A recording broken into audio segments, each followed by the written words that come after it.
está a gravar. Portanto, nós começámos por fazer este packet tracer e não vos falei no que é que envolve. Portanto, na altura, também mais para dar um bocadinho de exercício. Tenho aqui alguns PowerPoints para nós virmos. Que será este. Esqueçam ali aqui as datas, etc. E estas coisas. Isto foi feito. Também fui eu que fiz para o IFP, mas em Alcântara, utilizando PDFs da Cisco, já antigos. Então, o que é que ele vai o que é que ele está aqui a identificar? Temos a SIC Ethernet e a Cine Ethernet, isto eram as redes que agora nem vale a pena estar a falar sobre elas, tinha aquele cabo coaxial. Esses cabos, quando nós tínhamos então um hub, existia muita gente a querer aceder então ao mesmo meio, havia colisões e eu trabalhava em alvo duplex, portanto só um de cada vez. Nós temos então para a divisão de tudo isto apareceram então as bridges. As bridges, aquilo que vão fazer é dividir o domínio de colisão, portanto isto era um domínio de colisão porque toda a gente queria circular por ali, vai dividir o domínio de colisão pelo menos em duas áreas, uma que está ligada a uma porta e outra que está ligada a outra porta. Assim, depois com os switches, e uma vez que os switches trabalham de forma idêntica à bridge, cada switch vai então ter um domínio de colisão na porta onde se encontra, ou na rede onde se encontra. Portanto, cada ligação ao switch, ele não vai então passar esses dados para o outro lado. Em termos dos routers, depois vamos ver isto que vai acontecer mais para o final aqui desta UFCD. Os routers vão então permitir que as redes numa empresa possam então ligar. Qual é a ideia de termos redes distintas? É quanto menos hosts tiverem por rede, mais eficaz ela se torna. Portanto, é aquela velha máxima que eu tenho-vos indicado, que é quanto menos menos hosts existirem por rede, melhor é a comunicação. Portanto, é a mesma ideia de termos muita gente numa sala, ainda que estejam todos calados. Se tivermos 10 mil pessoas, haverá sempre um ruído de fundo, não é? Que é pessoas a mexerem-se, ir a levar a mão aos bolsos, ou quer que seja, portanto há sempre ruído de fundo. Então, a ideia é a existência de menos hosts por rede para que existam menos ruído e facilite a comunicação. Em termos das redes locais, quando temos nos hosts e olhando para o layer modelo OSI, nós temos então aqui que a rede neste caso trabalha no layer 3 do modelo OSI. A rede, temos então aqui layer 3 onde temos os routers, é quando ele vai olhar para o IP da rede. Nem enlace de dados, temos as bridges, temos os switches, temos também aqui a ATM, é quando temos o encapsulamento de informação. É quando temos então o MAC address, e é através, e com base no MAC address, que depois o switch ou o bridge toma então informações. E depois a física, que é a passagem diretamente então para os dados. Avançando, portanto, estas redes trabalham, e no caso, e continuam a trabalhar sempre a Ethernet, sempre com o protocolo existente Carriage Sense Multiple Access com Collision Detection, que é então a particularidade dos hosts verificarem se houve colisão no meio onde estão a transmitir, se há duas ou mais transmissões em simultâneo, e então eles param a transmissão e esperam que a situação melhore e depois cada um deles volta novamente a trabalhar a enviar os dados em tempos diferentes. Portanto, é isto mais ou menos que está aqui a identificar. Começa então a existir congestionamento da rede. Este congestionamento da rede tem a ver com o seguinte: nós hoje cada vez mais utilizamos a rede e necessitamos de utilizar a rede com maior quantidade de informação, ou seja, nós cada vez mais colocamos mais informação a passar pela rede. Tendo em atenção, por exemplo, os telemóveis que temos, não é?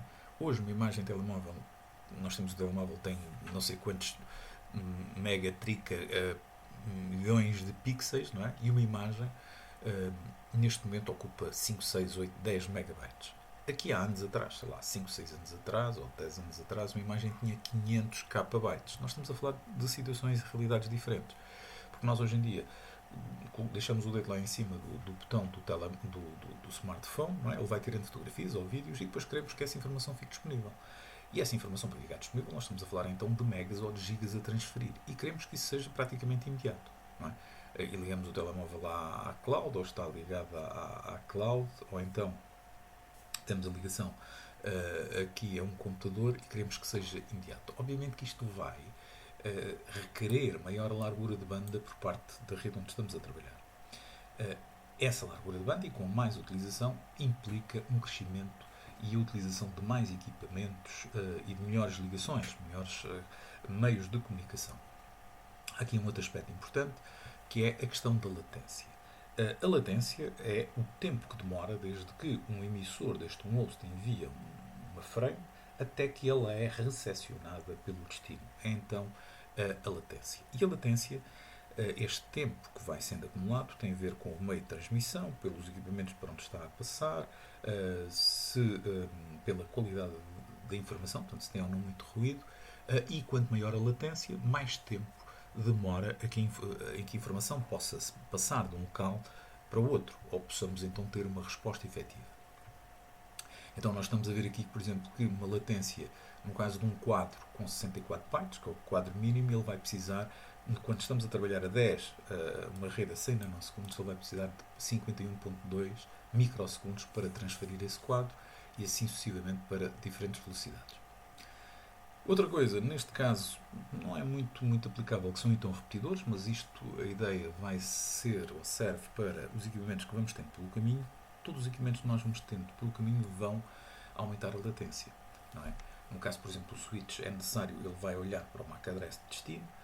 Agora, dependente da forma como estiver a trabalhar, e nós já vamos ver, pode funcionar de três formas, ele vai então ainda provocar mais latência. No caso de um roteador, um router, ele vai ter que olhar para o IP destino e depois tem que consultar a tabela de roteamento, já falaremos disso mais à frente, e depois com isso, com base nesse aspecto, envia então para a porta desejada. Uma transmissão full duplex. Aquilo que nós temos é então uma transmissão a 10 ou 100 megabits. Vamos aqui agora para as LAN switches. Portanto, numa segmentação de redes, que é aquilo que se pretende, ou seja, numa empresa, nós temos então vários departamentos.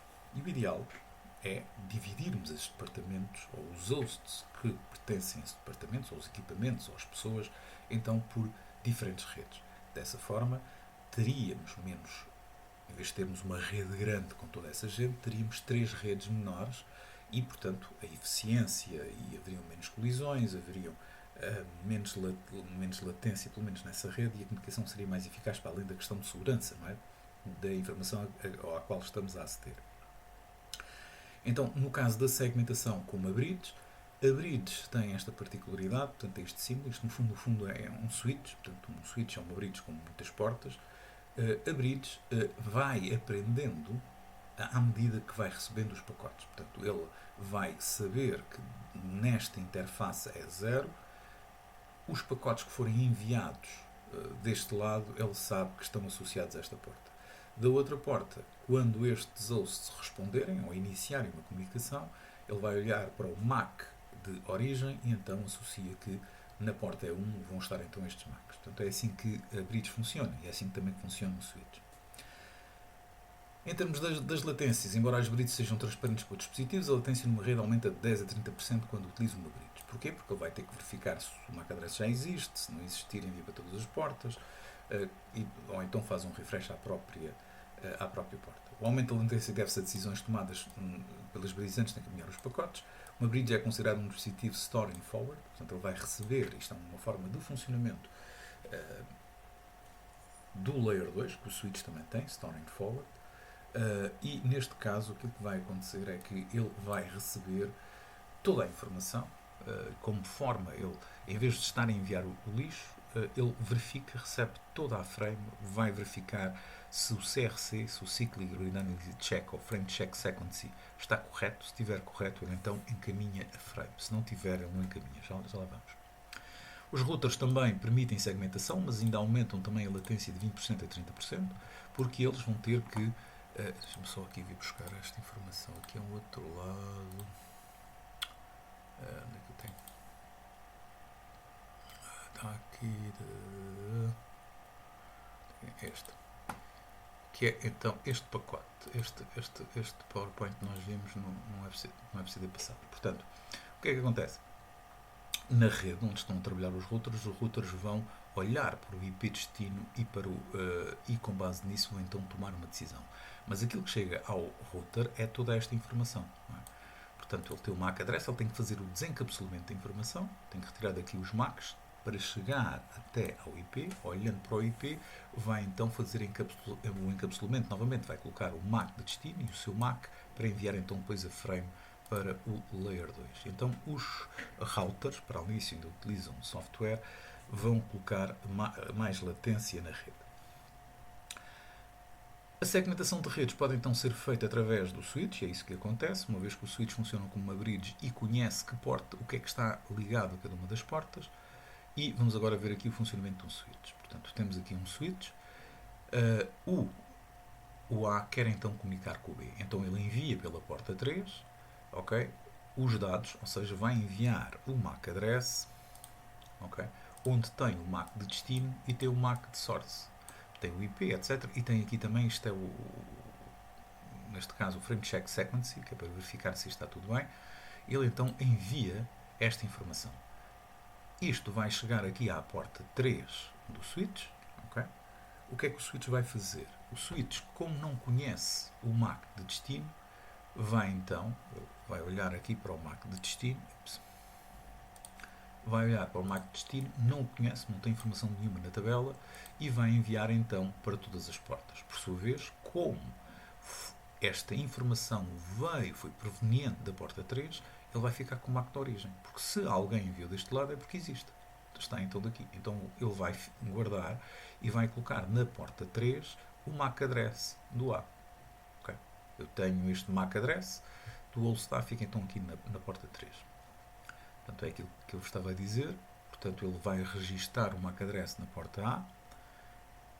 Desculpem, vai registar o host A na porta 3, sabendo que ele está então aqui. Como o switch não conhece o MAC de destino, envia para todas as portas. Portanto, o switch funciona assim, quando não conhece o MAC de destino, ou quando existe um broadcast. Não é? Broadcast que é para enviar para toda a gente. Ele então envia para todas as portas, no quê? Na expectativa de que, se enviar para todas as outras portas, há de chegar ao destino.